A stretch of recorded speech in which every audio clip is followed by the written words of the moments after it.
नमस्कार, मी आनंद पोहनेरकर आपल्या सर्वांचं महाराष्ट्रवाणी बातमीपत्रात स्वागत करतो. पाहूया आजची विशेष बातमी. परभणी नगरपालिकेचे 2012 या वर्षी महापालिकेमध्ये रूपांतर झाले. मागील 12 ते 13 वर्षामध्ये सत्तेत असणाऱ्यांनी स्वतःचा विकास केला, मात्र नागरिकांना मूलभूत सुविधांपासून वंचित ठेवत वाऱ्यावर सोडून दिलं.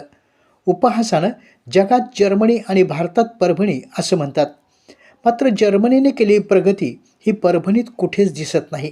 असे सांगून तुमच्या भविष्याचा मार्ग सुकर करण्यासाठी येणाऱ्या निवडणुकीमध्ये महापालिकेवर भारतीय जनता पार्टीचा झेंडा फडकवा.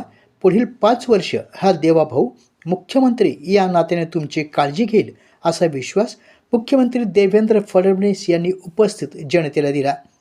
परभणी महापालिका निवडणुकीच्या अनुषंगानं भारतीय जनता पार्टीच्या उमेदवारांच्या प्रचारार्थ आयोजित जाहीर सभेत मुख्यमंत्री देवेंद्र फडणवीस बोलत होते.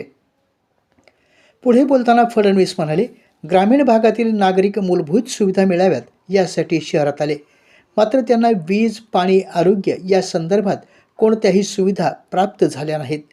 मात्र पंतप्रधान नरेंद्र मोदी यांनी केवळ गावाचाच नाही तर शहराचा विकास झाला पाहिजे हा विचार मनात आणून योजना आखल्या. अमृत भारत, स्वच्छ भारत मिशन, आवास योजना या माध्यमातून नागरिकांना सोयीसुविधा उपलब्ध करून दिल्या आहेत.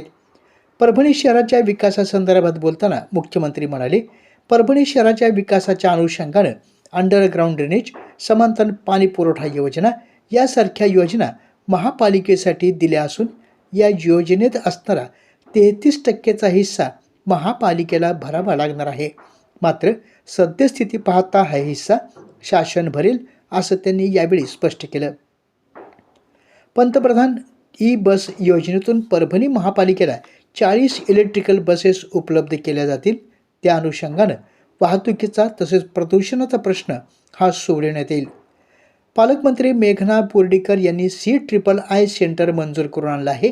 या माध्यमातून आगामी काळात 3000 युवकांना रोजगार मिळणार असून पुढील काळामध्ये ते रोजगार घेणारे नाही तर देणारे ठरणार आहेत. परभणी जिल्ह्याचा उदयोन्मुख जिल्ह्याच्या यादीत समावेश करण्यात आला आहे. त्यामुळे या जिल्ह्याला राज्य सरकारच्या माध्यमातून नवे उद्योग व्यवसाय आणण्यासाठी आवश्यक ते प्रयत्न करण्यात येतील. राज्य शासनाने लाडकी बहीण योजना सुरू केली असून या योजनेतून त्यांना लखपती दिदी बनवण्याचे ध्येय मेघना दिदी साकोरे बोर्डीकर या पूर्ण करतील, असा विश्वास त्यांनी यावेळी बोलून दाखवला.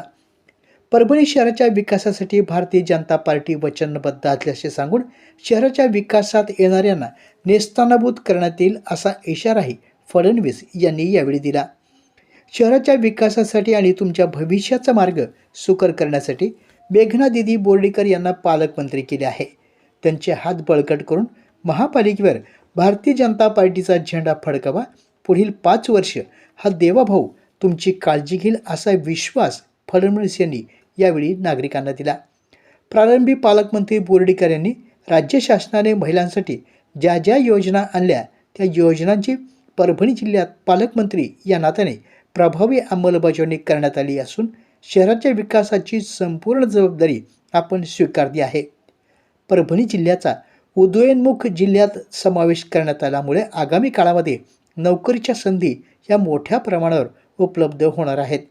परभणी येथील स्टेडियमची दुरुस्ती करणे आवश्यक असून यासाठी 185 कोटीचा प्रस्ताव तसेच विद्यापीठ या ठिकाणी नवीन क्रीडांगण या सर्वांचा प्रस्ताव पाठवण्यात आला असून त्यास मान्यता देण्याची मागणी यावेळी मुख्यमंत्र्यांकडे करण्यात आली.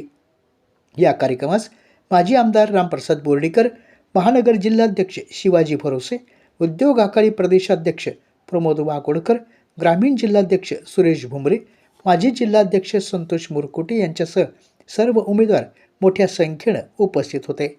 आपल्या जिल्ह्यातील अपडेट बातम्या पाहण्यासाठी आमच्या महाराष्ट्रवाणी या चॅनलला लाईक करा, सबस्क्राईब करा आणि शेअर करा. धन्यवाद.